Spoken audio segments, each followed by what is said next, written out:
Good evening. We're live, right, Jesse? We are live. Good. Well, good evening and welcome to our eighth Robinson Jeffers Association Torhouse Foundation webinar. Tonight, our topic is we're focusing on Robinson Jeffers and contemporary poetry. We have two wonderful, important, and accomplished contemporary poets with us tonight. Katie Peterson. I'm not going to go into elaborate biographies because you have them in your invitation, but her recent books, A Piece of Good News and Life in the Field, and André Naffis-Sahely, who's written The Promised Land and High Desert. And before we go any further, I want to emphasize, go out and buy their books. They're great. And when you buy books by people like this, you encourage their publishers to publish more poetry, and that's how we continue to have a tradition that we're part of. A couple of quick thank yous and protocols, and then we'll get right into our program tonight. First, I want to thank the Jeffers Association and the Torhouse Foundation for sponsoring these webinars. I also want to thank Jessica Hunt, who is handling the tech, as she has done for our previous webinars. So she's basically our stage manager and director. I also need to remind you that we are back to the webinar format, which means your mics are not live and your cameras are not live. So please feel free to post questions and comments as we go in the chat box. And Jessica and I will do our best to bring those into the conversation as the program goes forward.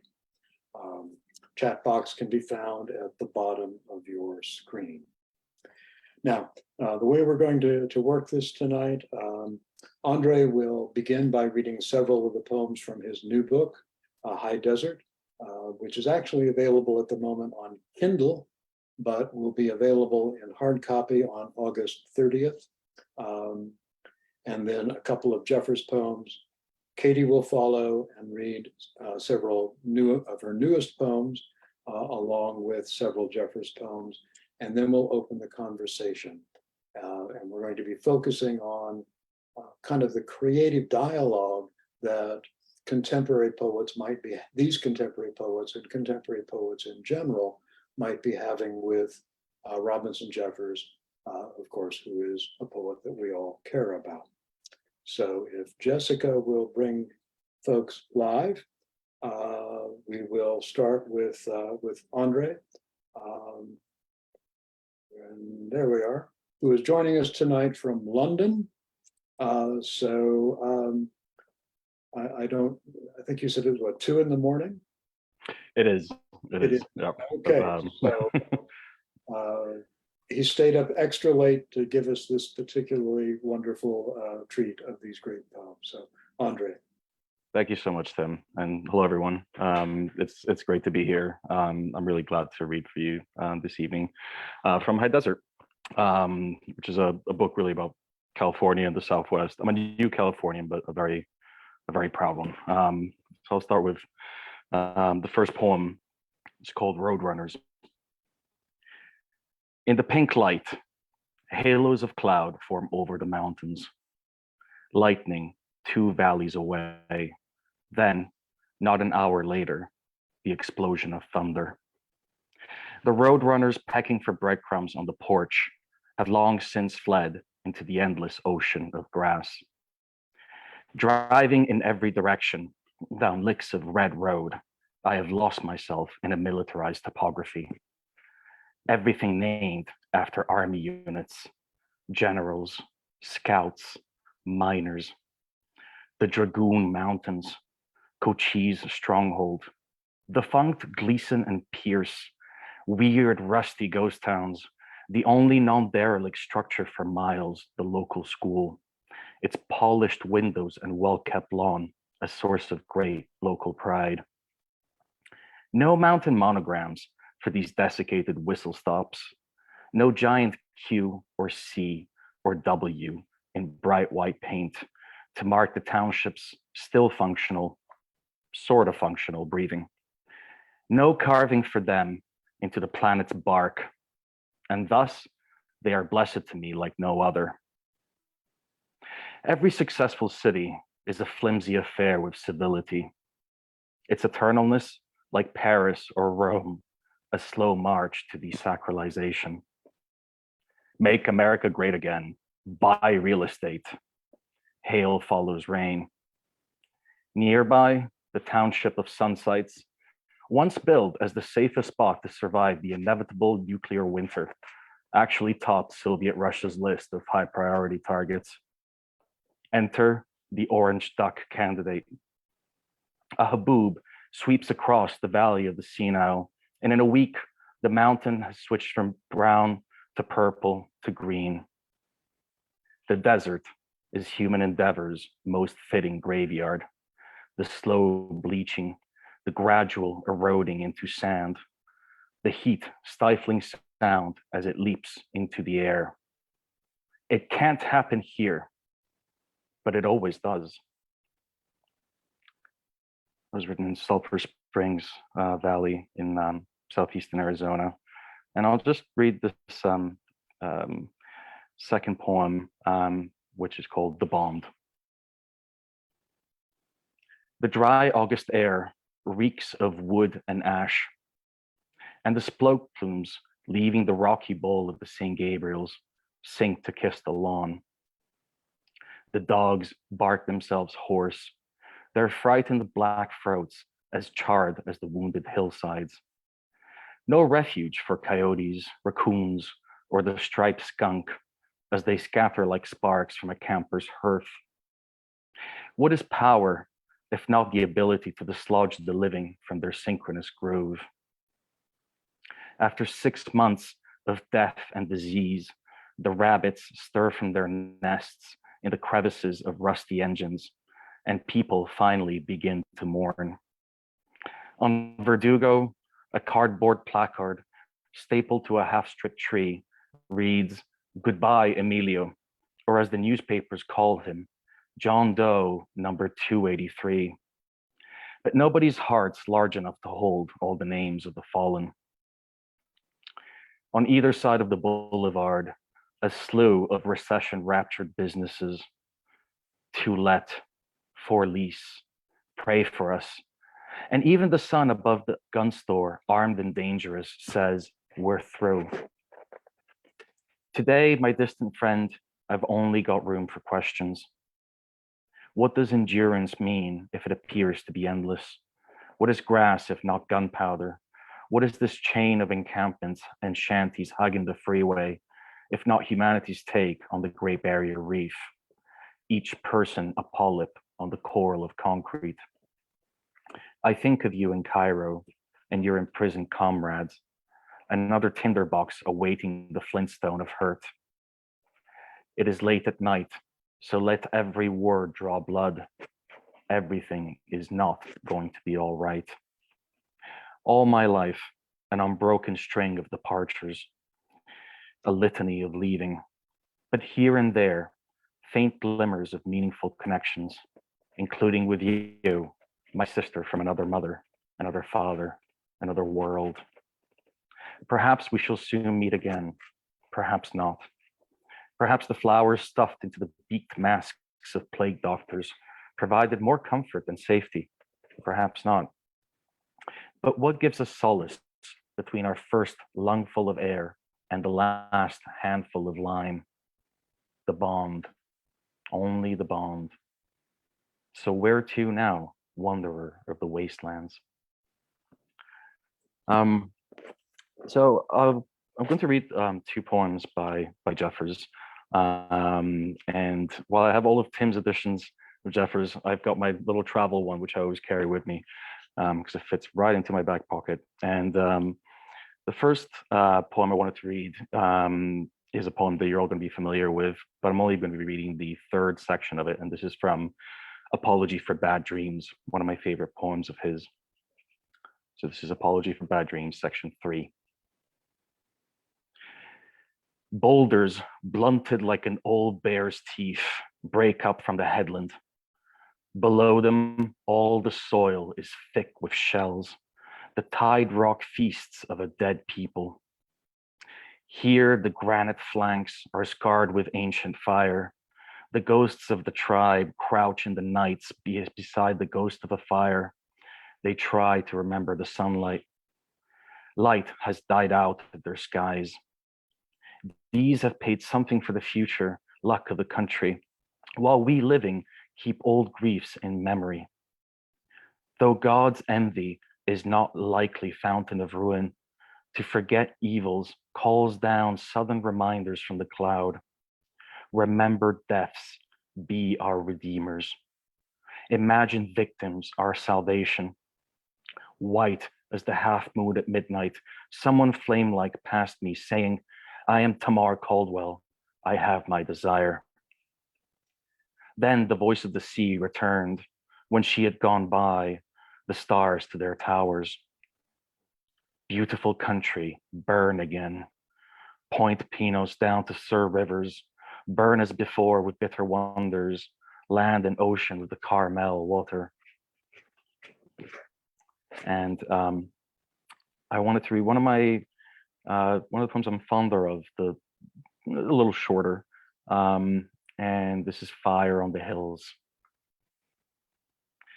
The deer were bounding like blown leaves under the smoke, in front the roaring wave of the brush fire. I thought of the smaller lives that were caught, of the deer. Beauty is not always lovely. The fire was beautiful. The terror of the deer was beautiful.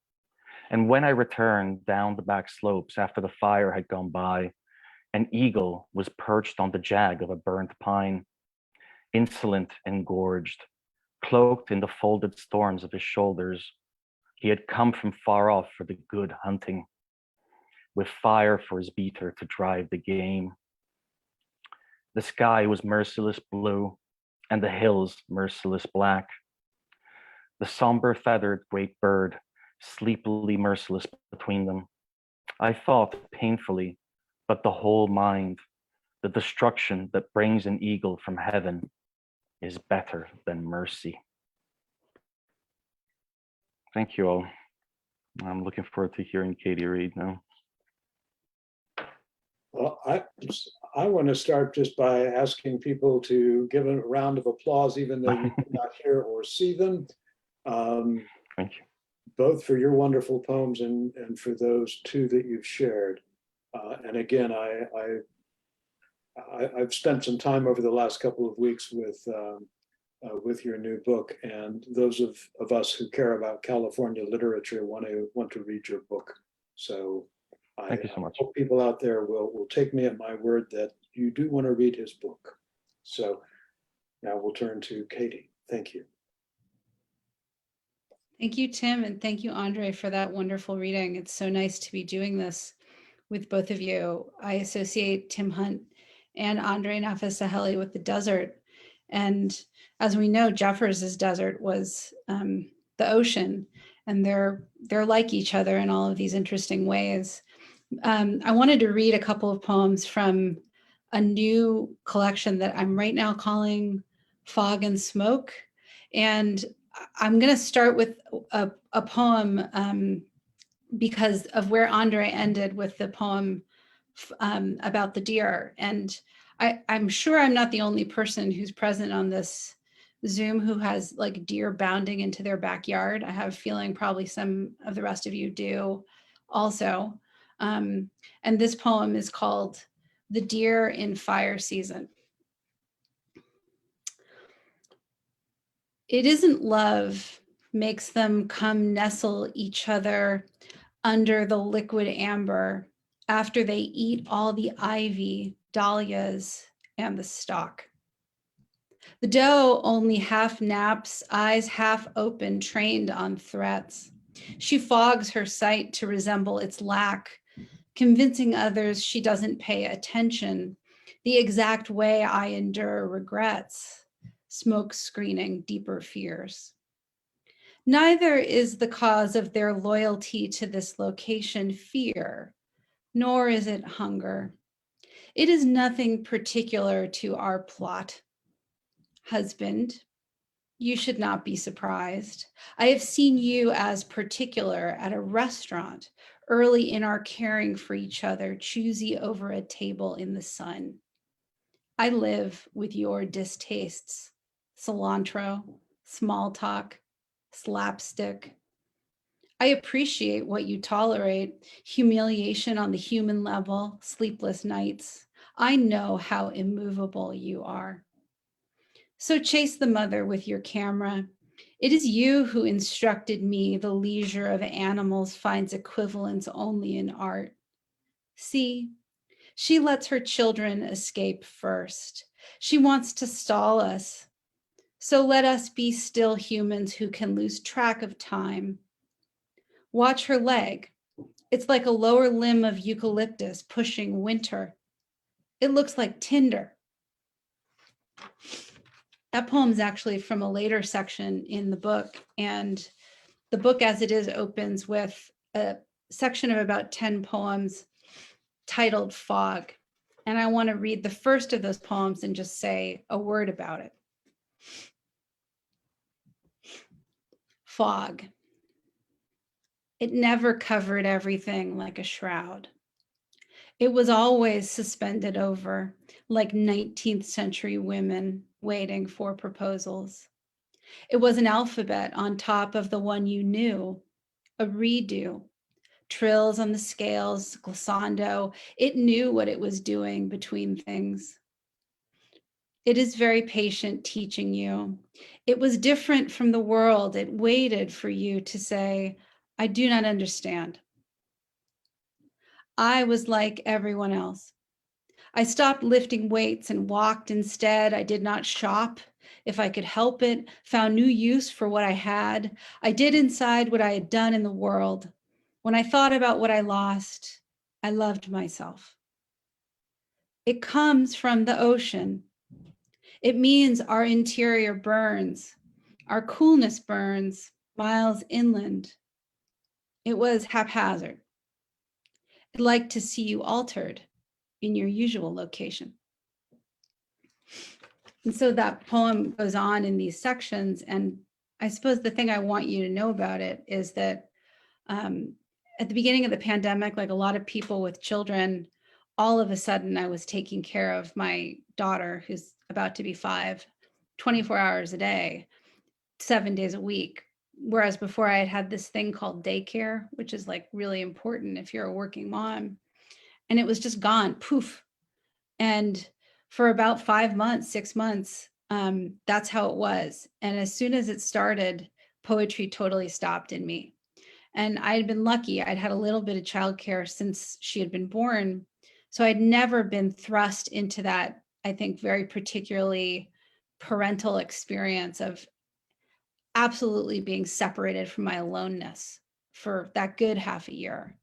And when she went back into school at the end of that time, I started writing poems again. And the way I started writing them was I would be thinking about the poem in the morning, and I would drive down the road to where her daycare is, and I would drop her off. And then I would come back and I would write the poem down. And it was forming, but I couldn't see it until I dropped her off. And I give you that image because I think it's almost like a Jeffers image of like a mother animal and her kid, just like dropping the kid into the where it needs to go and then going off to survive or something like that. And anyway, and I also drove past Czeslaw and Milosz's house all day, so that makes it even better. But the poems came out that way, almost like a cycle.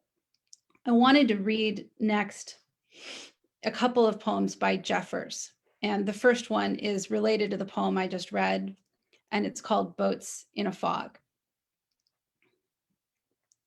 Sports and gallantries, the stage, the arts, the antics of dancers, the exuberant voices of music have charm for children, but lack nobility. It is bitter earnestness that makes beauty. The mind knows, grown adult. A sudden fog drift muffled the ocean. A throbbing of engines moved in it. At length, a stone's throw out between the rocks and the vapor. One by one moved shadows out of the mystery, shadows, fishing boats, trailing each other, following the cliff for guidance, holding a difficult path, between the peril of the sea fog and the foam on the shore granite. One by one, trailing their leader, 6 crept by me, out of the vapor and into it, throb of their engine subdued by the fog, patient and cautious, coasting all round the peninsula back to the buoys in Monterey Harbor. A flight of pelicans is nothing lovelier to look at. The flight of planets is nothing nobler. All the arts lose virtue against the essential reality of creatures going about their business among the equally earnest elements of nature. Love that poem. I think those first lines of Jeffers, something like that, just strikes out into the nothingness of the poem with such great conviction. And it's wonderful. And I also wanted to read a poem I think many of you are probably familiar with. And that poem is called Cassandra. The mad girl with the staring eyes and long white fingers hooked in the stones of the wall, the storm-racked hair and the screeching mouth. Doesn't matter, Cassandra, whether the people believe your bitter fountain. Truly men hate the truth. They'd leave for meet a tiger on the road. Therefore the poets honey their truth with lying. But religion vendors and political men pour from the barrel new lies on the old and are praised for kindly wisdom. Poor bitch, be wise. No, you'll still mumble in a corner a crust of truth to men and gods disgusting. You and I, Cassandra. I'm going to just end with one poem from A Piece of Good News. And I'm reading it because one of the things I was trying to do in this book was give into the part of me that wanted to make judgments. So as a poet, I've been taught all my American life that poets really shouldn't be making judgments. We should be instead being very receptive and describing things without judgment, you know, kind of going first to the thing itself and spending a lot of time with it. And only later, if we've actually earned something through our attention, making a judgment. Unfortunately, I'm the granddaughter of a judge, and I think I've learned that I'm a very judgmental person. And so part of what I wanted to do in some of the poems in this book is let myself be that person. And I love that poem, Cassandra, because it has this incredible ending with a quick turn. So here's a poem where I attempted such a turn. It's Sestina, and it's called Date.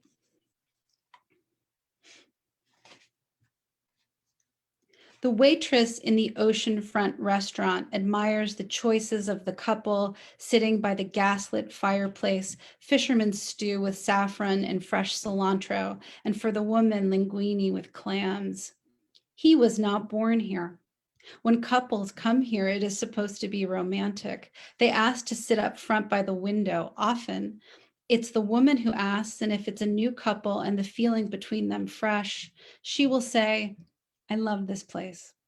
This time the man says it.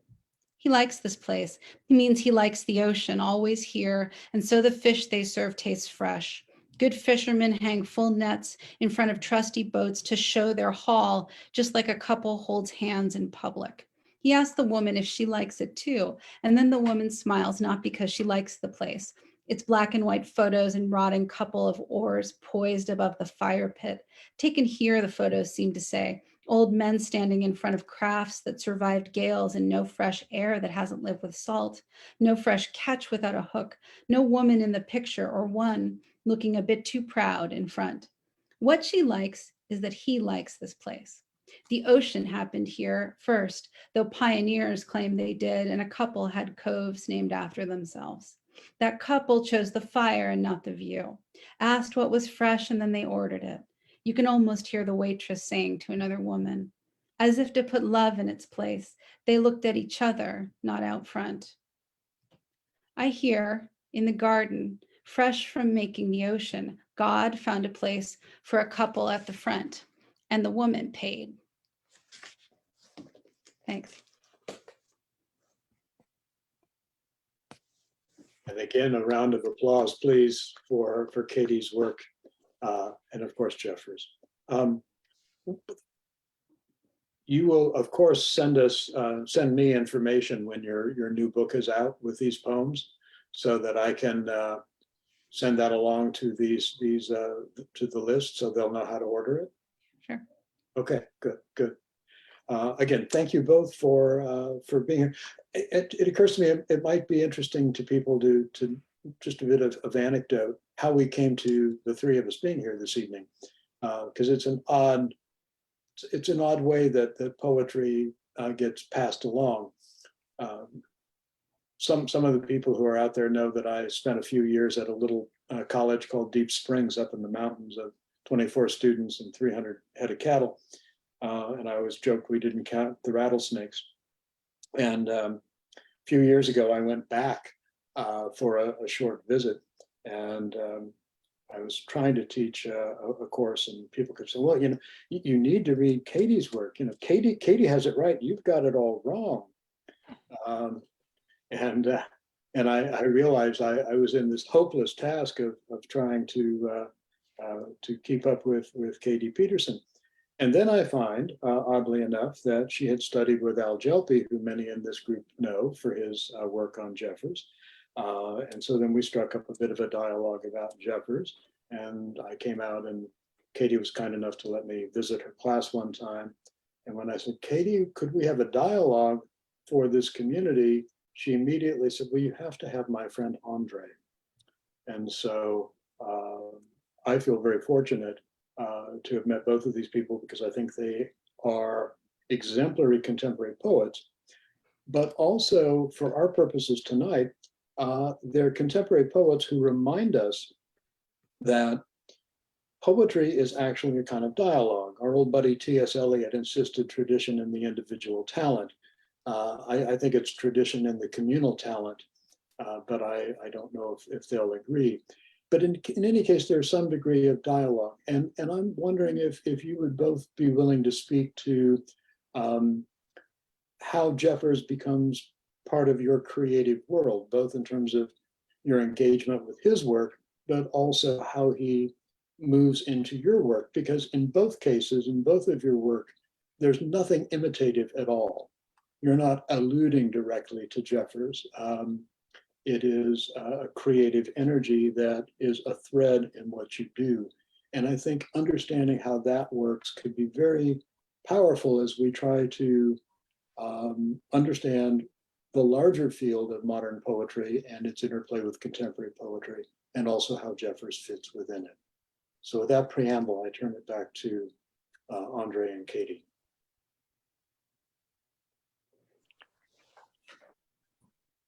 There's a word that my friend, the poet Greg Glazner, likes to use about poetry, and that word is stance. And it's actually a word, Tim, that you've used in some of your work about Jeffers. And I think about that word in terms of Jeffers because I think about the consciousness of a person disappointed with civilization and facing from it as opposed to towards it. And one of the reasons why I'm interested in that poem, Boats in a Fog, and I think something that really motivated me when I was writing those poems about the fog, the beginning of the pandemic, was what it meant to almost out of necessity feel faced away from civilization as opposed to towards it.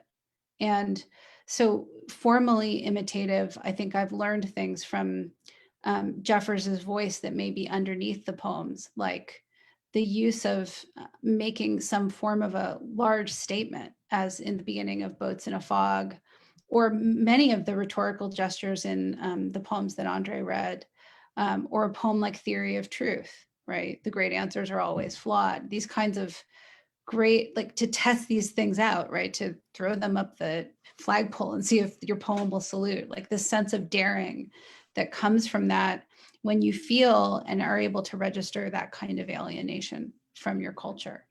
Something that I admire about Jeffers, even though as a Californian, I was punched into liking him because of the sea. Mm-hmm. I think my journey towards Jeffers was a little bizarre in the sense that I think the very first time I came across his work was when I was still living in Abu Dhabi, where now and again you get old copies of the Arab poetry magazine Shir. It used to be published in Beirut, and I imagine quite a lot of people watching tonight probably know this, but Jeffers has been translated into Arabic quite often, and he's someone who's had quite a lot of impact there, especially on modernism and a particular take on Arab modernism, where there's this distrust of the city and distrust of various of the elements of modernity that were taken for granted in other traditions. And then he was I had the luck of studying in England with someone who reviewed his work quite often, and also knew someone who put together the UK edition of his work, Colin Falk, who did a wonderful volume for Carcanet back in the 80s. Yeah, and yeah, I think that echoing Katie, I think that was the kind of mistrust that really gelled with me in many ways. That facing away from, so like, there was that line in that poem you write, Katie, where humans who can lose track of time, and it's something that I think the past few years have really reinforced. It's a line I think most of us would wish we'd written, really, and so yeah. Right, and ironically, the way that line plays in that poem, the human can lose track of time, the deer cannot, but the deer simultaneously are not really aware of time in that human sense. And so there's that problematic dynamic that we see over and over again in Jeffers of how he uses consciousness to imagine the non-human, and yet consciousness is always what is, to some degree, preventing full participation in the non-human. So we have to infer what we can't quite absorb. I had not realized you'd studied with Colin Falk, so that makes sense. Oh no, I didn't study. I didn't have the privilege. I didn't study with him. I had the honor of meeting him a few times, and I went to a couple of workshops he ran. But I studied with someone who knew him quite well, and so he led me towards his work and everything that he did regarding Jeffers. But yeah. Well, you know, I'm looking, Katie, again at that same poem, the deer in fire season, and I'm thinking of fire on the. No, it's actually be angry at the sun. What is it that whittles the fine bone of the deer? It's necessity. And that line, it looks like tinder that closes that, is clearly in no way an illusion, or I don't think it's a direct illusion. And yet there's a kind of a continuity there of awareness that points to a larger tradition, I mean, different expressions of a larger whole. I think it's a different thing to think of. I think that Jeffers is very interested in the margins between humans and nature. And so something like that little slim margin between the fog and the vapor is a geographic representation of something like how I might relate to a deer in my yard, right? And to do so unsentimentally, to do so with some responsibility to the real limitations of consciousness is often Jeffers' work in the poems. And so I think of him less really as a nature poet than as somebody who is interested in investigating the places where nature and culture meet and where those languages need a moment of translation, which for Jeffers is often not, it's a negative, right? He'll say what they're not saying or what they're not doing. Thinking about a poem like Gray Weathers, where he's interested in the weather isn't, and even Boats in a Fog is so anticlimactic in many ways, that little list he makes at the end of the poem of the boats, the pelicans, and the planets. Amazing, right? Like, what is that all about? Like, pelicans are like the death bird and they're so ungainly and ugly. And planets, it's the music of the spheres. And then there are these little fishing boats. It's so, to me, a moment like that in Jeffers is so original because he's really using the material in front of him to come up with the best correspondences he can, but they're faulty and they're strange and they're unwieldy. And his courage in letting something be awkward is something I really admire about his poetics as well. The first poem that you read, Andre, one of the things that struck me about that when I was reading it, and you first flagged that for me a couple of weeks ago, is how fragile and what a thin patina the human construction is on that landscape. And that's, I think, part of what's coming out in that poem. And again, I don't want to impose something on your work, but it seems like there's a resonance or a correlation there also to Jeffers, where we have that ability to imagine a non-human landscape, and then that makes us rethink the depth of the human landscape that we're in. That's very similar to what Katie just said, but it's slightly different in the way it plays in the landscape in your desert poem.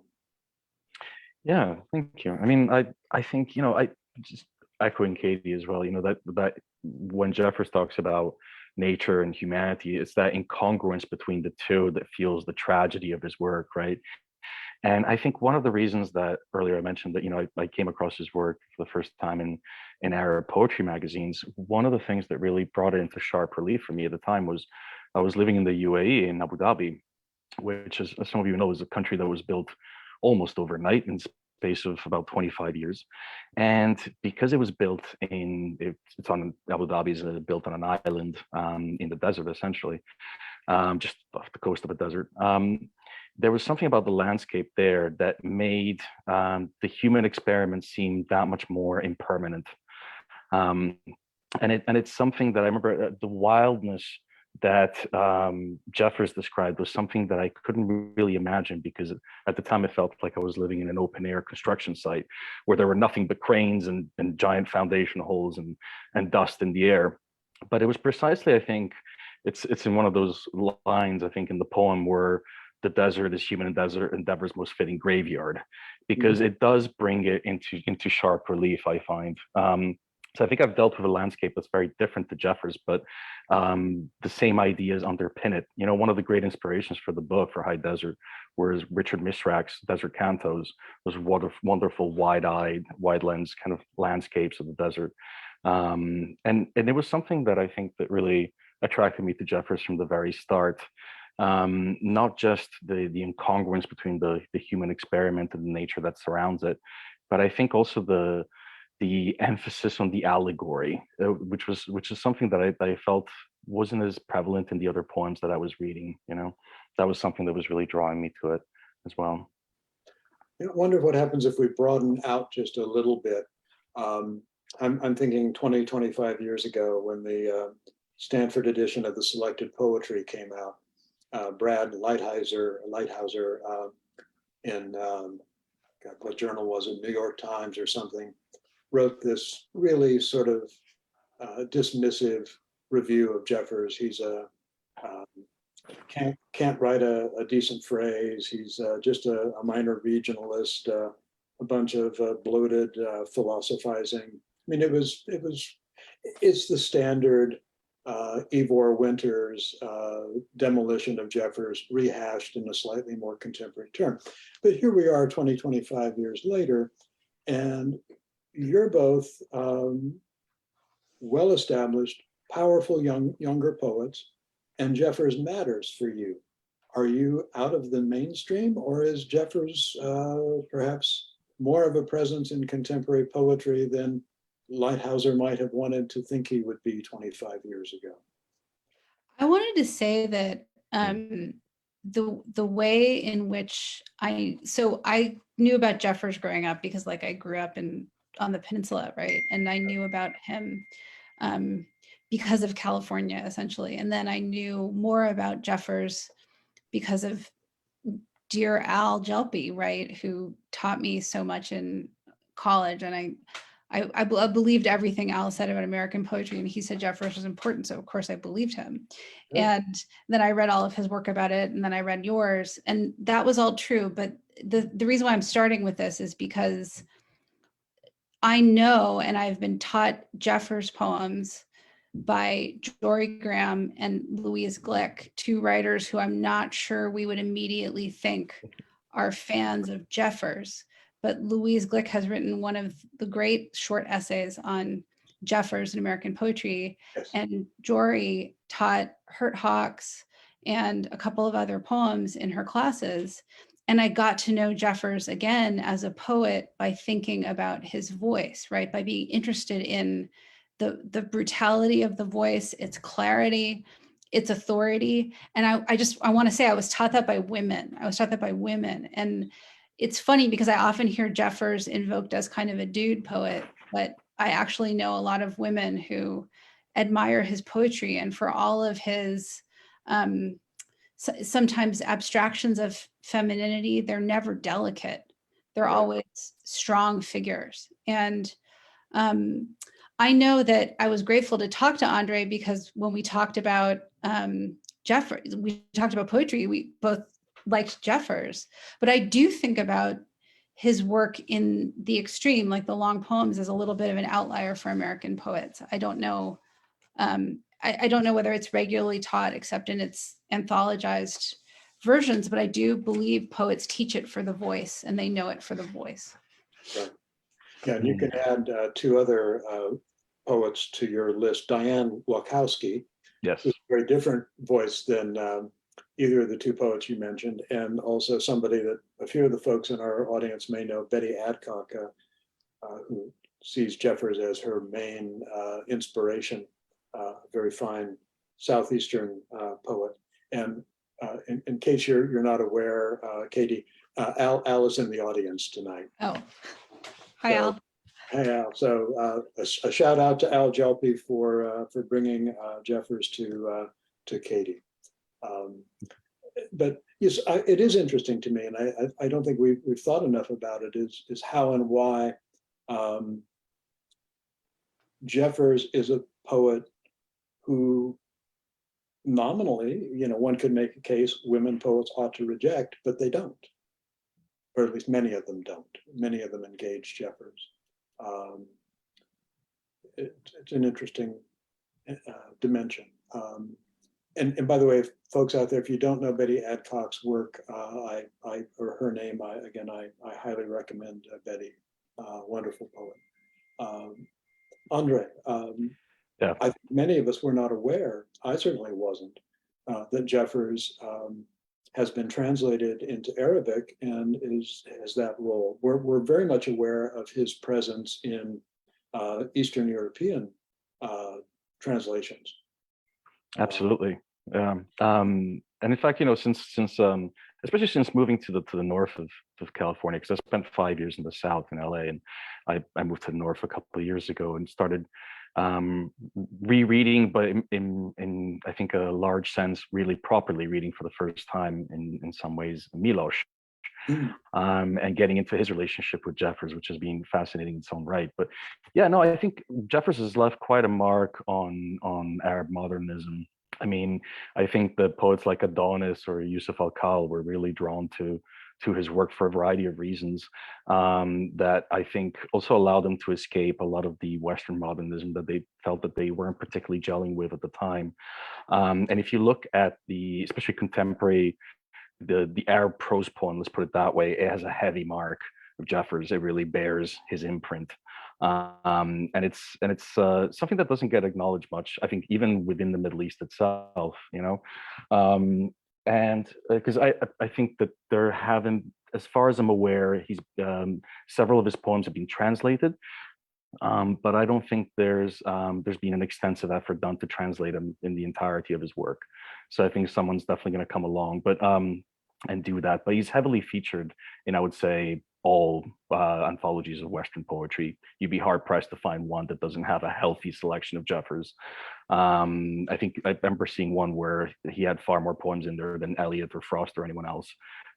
So he really takes up quite a large space of the imagination there. And I mean, in terms of how popular he is with younger generations, I think sadly we may be dealing with a world where we're going in a certain direction where he may be getting only more and more popular as time goes by.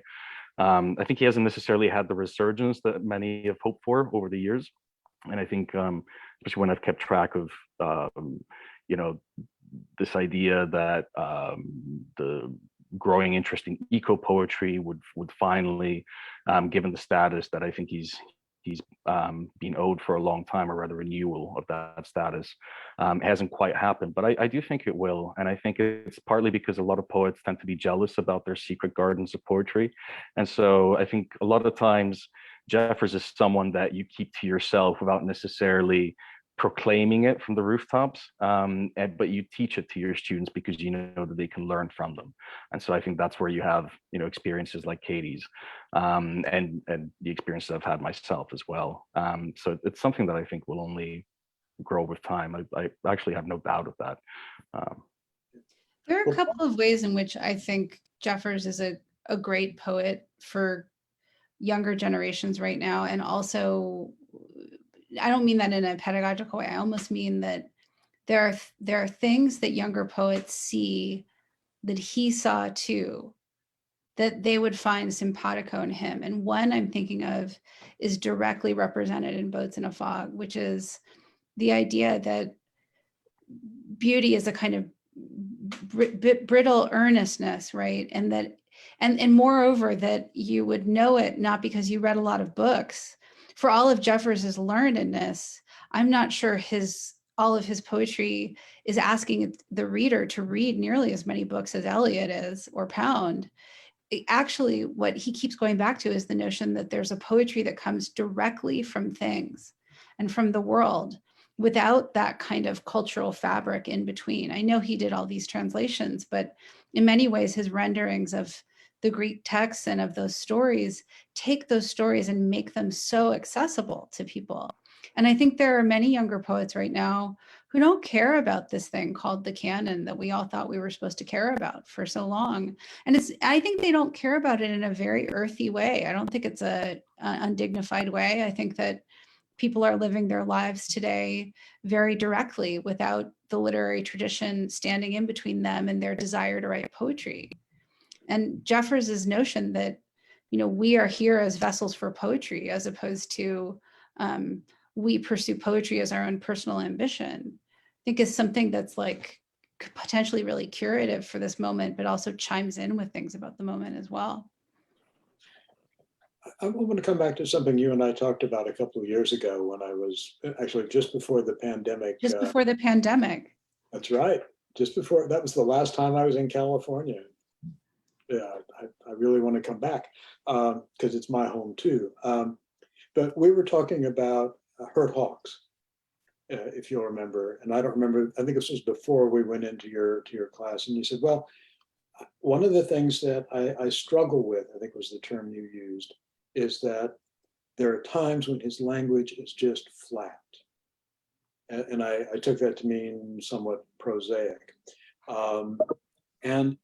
And I'm wondering whether, and certainly that's one of the kinds of things that's often held against him. I'm wondering in what way maybe that also comes into how he enters into contemporary poetry, where we're starting to see younger poets explore different levels of discourse or registers of discourse, including things that are much more direct, and where we worry about how the situational dynamic of the piece vitalizes what otherwise might seem relatively flat language. So I guess that's a long way of saying, is this something that we are becoming more comfortable with, or are we finding more productive ways to use it, or are we coming to value it differently? I think that there are different ways that poets have of registering how language feels when it feels exhausted. One argument for that was language poetry, a certain form first gesture in which experiment in the poem takes center stage. I think the feeling that language is exhausted is something that falls upon all poets, regardless of what time you're writing in. It's like the predicament of poetry in its essence. And I'm looking back at this poem, Boats in a Fog, and this line, all creatures going about their business. Okay, so this is a cliche. Like, you can't say it's not, it totally is, right? But there's something, what about it is slightly winning in that moment?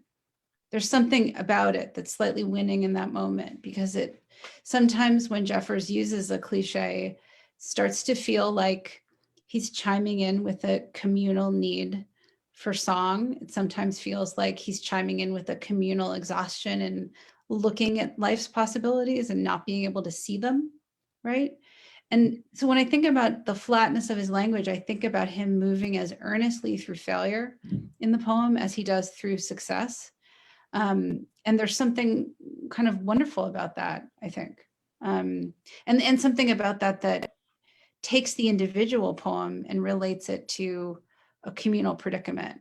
The thing I was going to say before was, even though Boats in a Fog was written in 1924, it's so crazy, but I always think of Jeffers and Lowell as contemporaries, even though that is not true. And I say that to say, the reason why I think that is because I think Robert Lowell's argument in many ways is that in poetry, you need to find a way to dignify things that only happen to one person.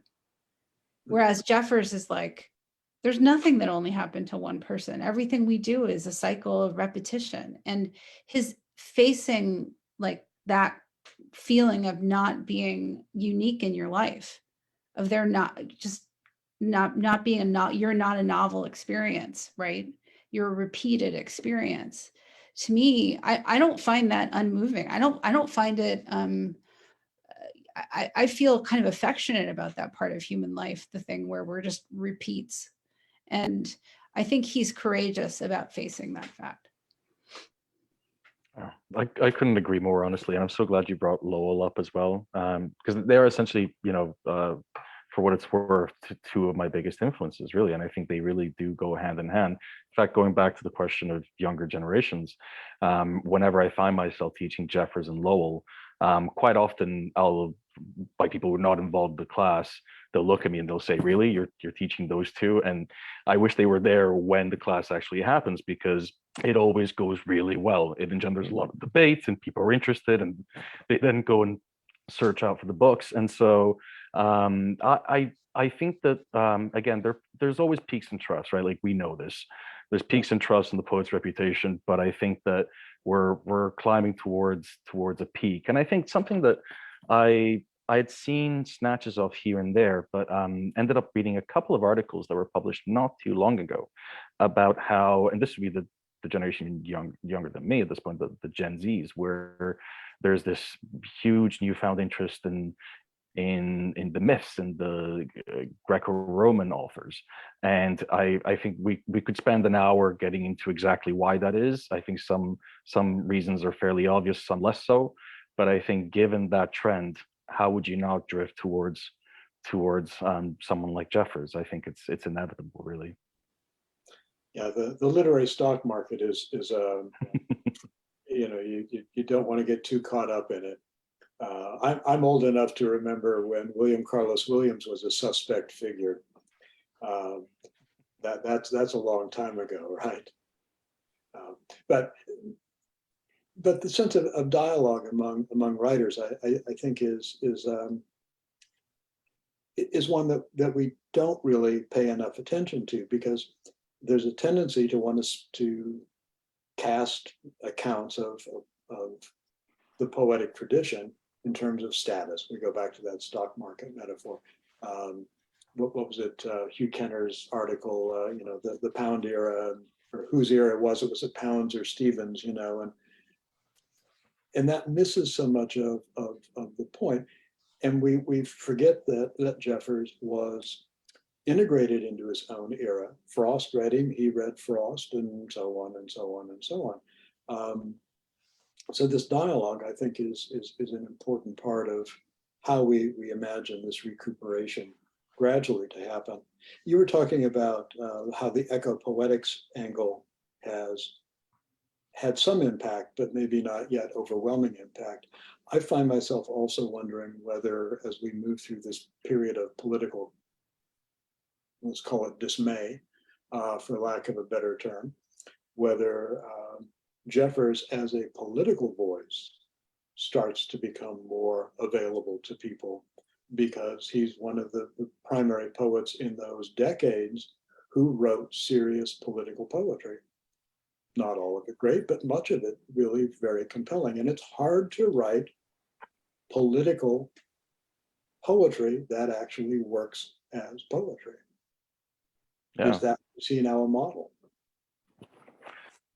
I would hope so. I remember one of my favorite books of his early on was The Double Axe. I mean, that was really the book that drew my attention in the strongest way. This is back in college, and I remember the Jeffers scholar who I mentioned earlier, who I studied with, was quite surprised, because he said to me, he's like, really, of all the books, The Double Axe, that's the one you're drawn to? And I said yes, and I think that's because it really is, provides a model for political poetry that I think is an unacknowledged model. I think that there's a lot of, I mean, one of the points I try to make whenever I teach someone like Lowell as well is that a lot of contemporary poetry is influenced by Lowell, whether the poets themselves know it or not. So I think it's more of a situation where you have to retrace the genealogy that has kind of become invisible and lost in the practice of other poets. You basically have to sort of reverse engineer it, going through the various poets that you've read over the years, and then arrive back at the source of Jeffers. But I think that the models of political poetry that he left behind have been used consistently over the years. From that point of view, I don't think he ever went out of fashion, really. Right. Well, and the poem that Katie, that you read, Cassandra, is from The Double Axe. And I sent you that note earlier today. One of the working titles for that poem that he chose not to use was To His Muse, which places the political very much right at the center. So these are things to explore.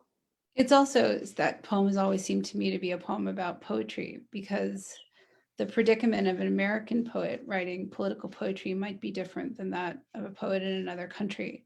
And I say that just to say, maybe this is just me, but every time I tell people in this country that I'm a poet, the first question they ask me is, how do you make a living? And the second question they ask me is, how many books I've sold?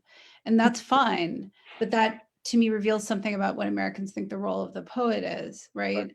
And so the role of the poet writing political poetry in this country, which perhaps in another country, in Ireland, the debates they have about politics and poetry have a certain amount of national recognition. I think in this country, to write political poetry is to establish oneself as a form of an outcast, a speaker outside. We don't like the idea that our poets are going to do that. And I'm not sure how I feel about it, but I do think that the poems that don't seem political are political as well, for various reasons. And there's a moment in American poetry that I've always thought was very important, and that's a moment in Adrian Rich's poem, Yom Kippur, 1984, a poem I've thought about so often during the pandemic, about the stakes of social isolation in this country, which it seems to me like very real, that Americans feel socially isolated in all these ways that feel like a national condition. And the person she argues with in that poem is Robinson Jeffers. She uses his name, Robinson Jeffers. Multitude is the blur flung by distinct forms against these landward valleys, right? Robinson Jeffers, do I have to argue for the love of the multitude? I love that debate. I think that there's something I go back to in it, and I think it has that moment in the poem has a future for us to talk about as poets. I think we're always talking about it as long as we're talking about living in the United States. Well, and I think as we're kind of drawing toward the end of our hour here, one of the things that's I think coming through is how interwoven over not just decades but centuries this dialogue is.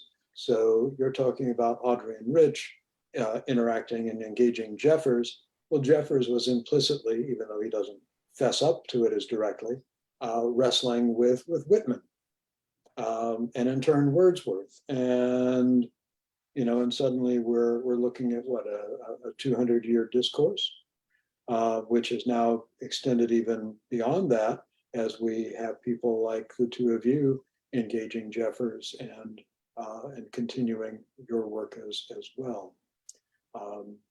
So as we close this down, I want to just come back and I want to emphasize again, we have with us tonight two really superb poets. Support their work, both because you want to read it, believe me, you do, and because you want to support their publishers, because then you're helping support poetry. As we support poetry, then we also support the context that keeps Jeffers part of a living tradition. And so that I don't have the last word. Do either of you have anything you want to say in closing?